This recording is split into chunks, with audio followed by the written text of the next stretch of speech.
Excuse the noise from the road. Try and keep this as legitimate as possible. So, the main concept with this information is that humanity was put into a kind of dimensional prison, and that prison is the body, which is really pretty much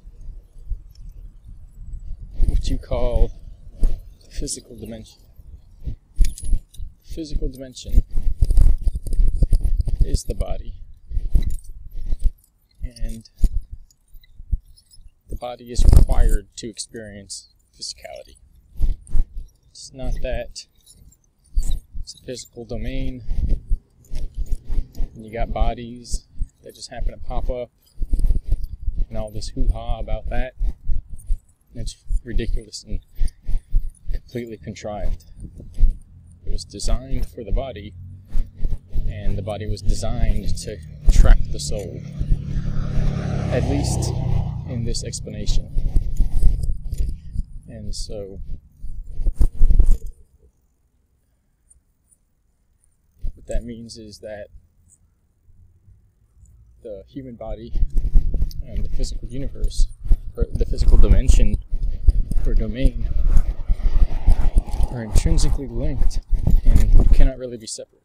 You can have these sub-layers of reality, like Kaio says on a radio remix, where there are multiple forms, and you can kind of be led into believing that there are other versions of this reality in terms of other beings, and that these are other worlds. It all centers around Earth as a dimensional trap, and those are kind of other overlays where that is extended into other versions. But it began here, and the intention was not exploration or just kind of came about that there were these bodies, and no, it was designed. And it was designed kind of like a prism to filter, to basically use the spirit to render a filtrate, a particles or substance that is reduced. And now there's this. That was real weird. Those are apparently just random people happening to pull over that particular location. Well, as I was saying, the filtrate is pretty much, excuse me, filtrate is rendered through the process of filtering the spirit through the body, which is basically acting like a prism, which is refracting the light, and as a result a soul is formed. And so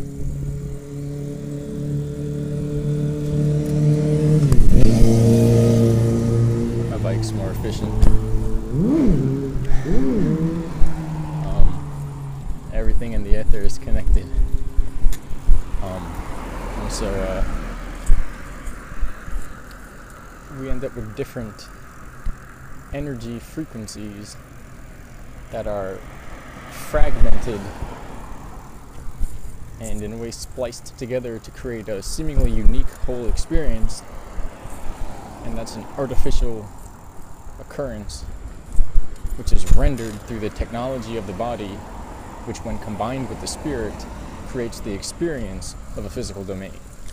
So it's like all one interconnected system, and it isn't what's actually happening or what's actually there, and it requires the energy of the spirit to create that soul imprint, and that soul imprint is then rendered. It's a dimensional reflection that is holographically projected through this system into this universe, where otherwise there would be no such occurrence. The important part of that is that the entities that are part of this system can utilize the energy from the spirit through the holographic generation of the soul by the combining of the spirit with the physical body to generate the experience of the physical domain, the virtual holographic reality. And through that, they can access this energy of the spirit. They can siphon that energy off. They can do what they want with it. Until then, the spirit's in another universe. It's outside this system.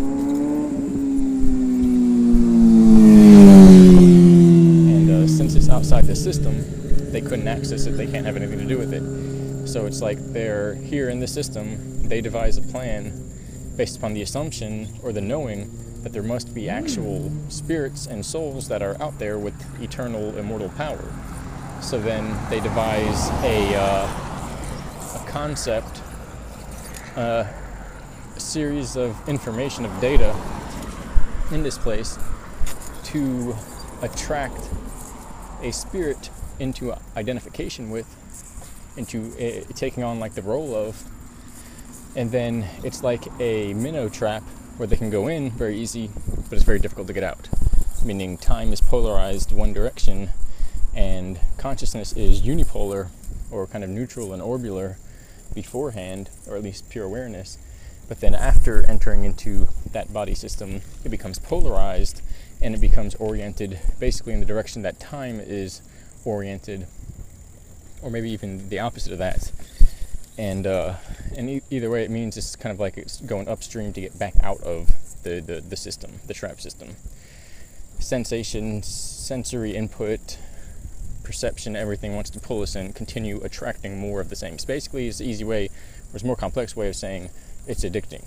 It's designed to be an addicting experience for spirit, meaning it's easy to get in, but then it's hard to get out. It's like a minnow trap or something. And so then I need to oil these gears. Oh man, glass everywhere. Please don't pop. Glass in shopping carts. And so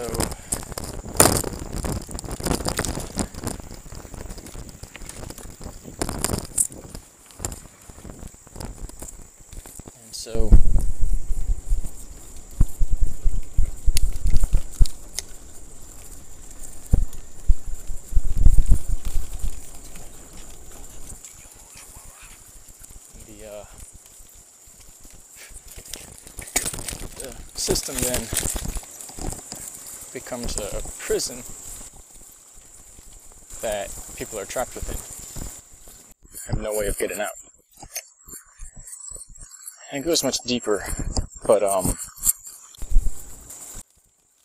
really doesn't really need to be explained that much more than that.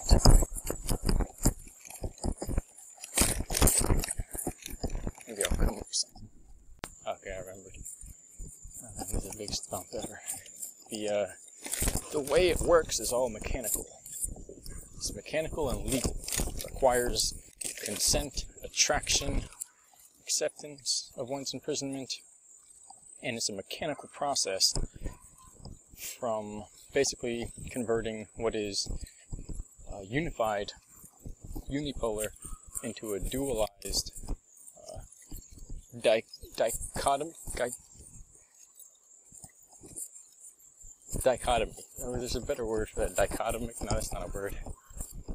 Dichromic? That's colors. Anyway, so for that to occur, there's like a translation of the information, a rendering of the information that manifests a new pattern, and that pattern is what is used to format the experience. Let me just go this way. No, I won't. This is a terrible path. It's worse than the other path. it's used to format the experience, and everything in that experience that is formatted in that way, then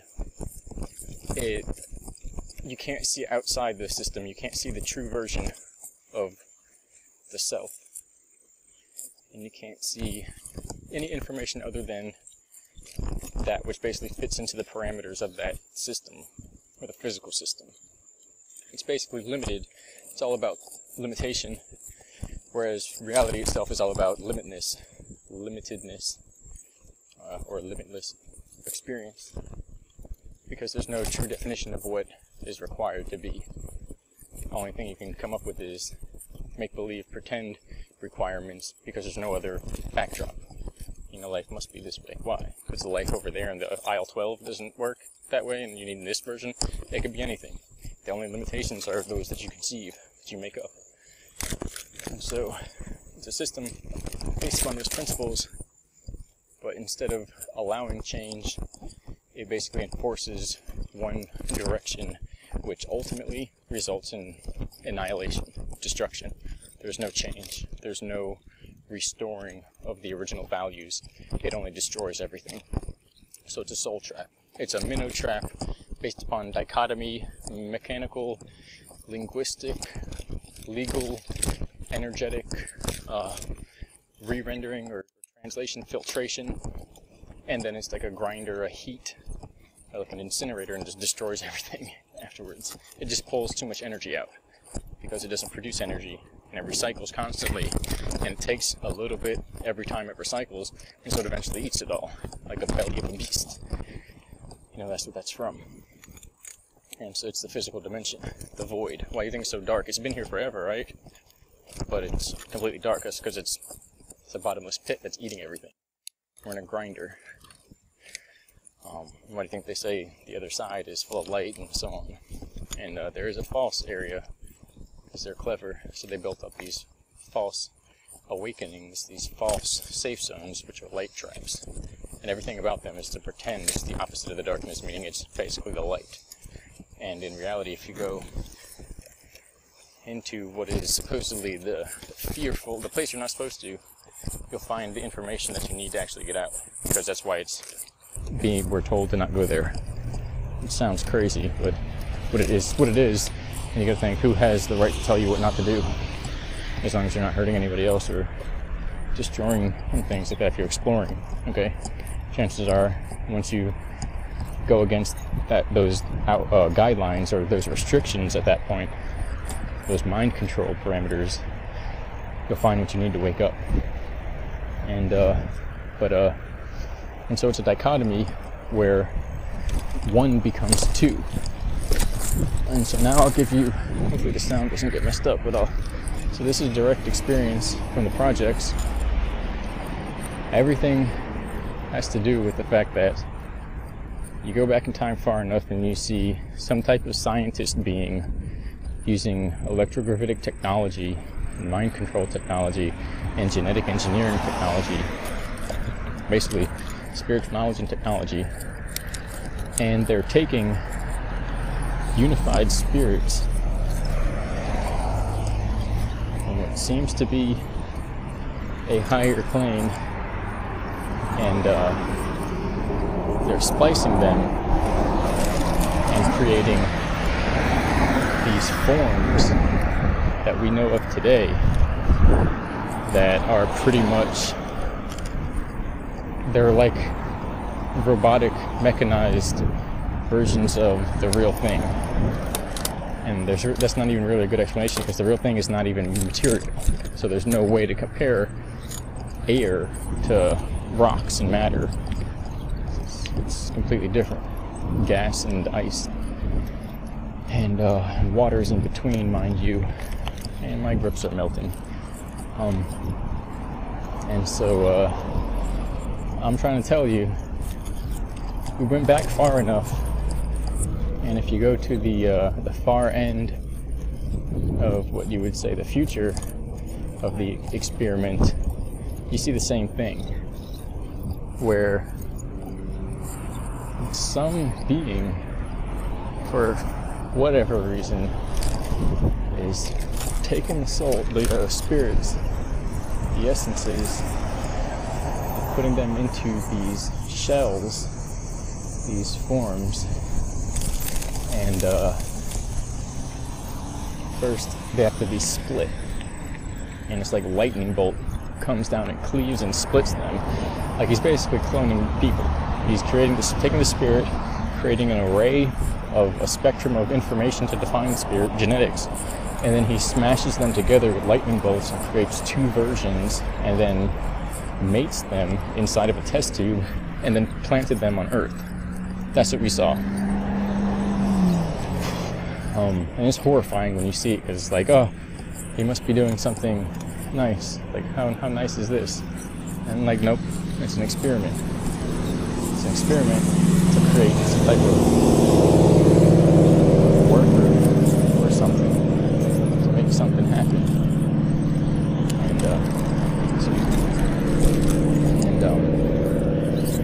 And we're living in the fallout from that experiment. It's still going on. And if you look back and you see what colors or frequencies you use in the device, and you rebuild it and you beam it at somebody and see what happens, you can undo the process.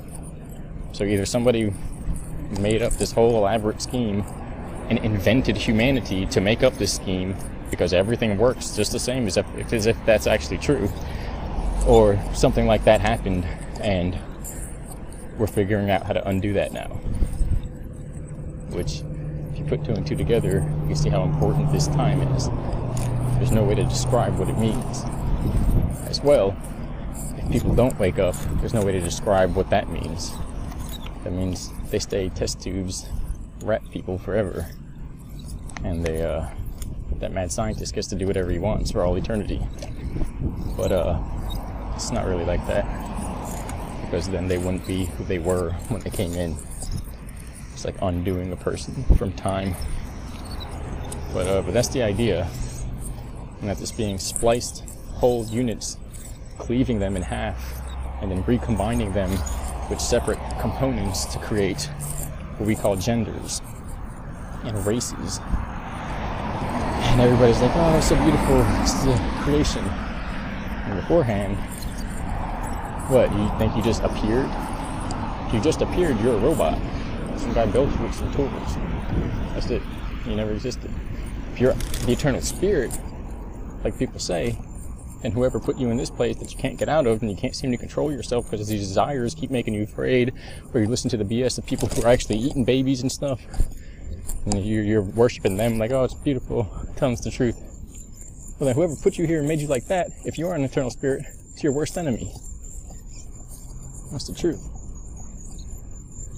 The one who did that isn't the true creator, or the remixer, the mad scientist, the architect. They came up with the idea. They couldn't get funding, so they stole a bunch of genetics. Which, by the way, once they mix themselves in the DNA, so that to separate us from him would be to kill one of us, or both of us, really. And so, after the separation is final, then there's a trial, a cosmic tribunal, to determine what's going to happen to this being. It's all handled, you know. Everybody's like, oh, it's so bad, we got to go worship the baby sacrificers and participate in black magic rituals and these fake institutions that are actually the top people on the list that sell souls to the underworld and convert DNA, and they hustle blood and DNA for these underworld beings. We gotta go worship them. They're helping us. They're telling the truth. Most people are brainwashed into bowing down to their fake leaders. Same thing as the politics. What you see happening there, it's the same thing in the other end, with people following along, but who they think is protecting them and telling them the truth. Those are the ones that are selling you all off. That's how it works. Always look to the dark. That's where you get the truth, because it has nothing to hide.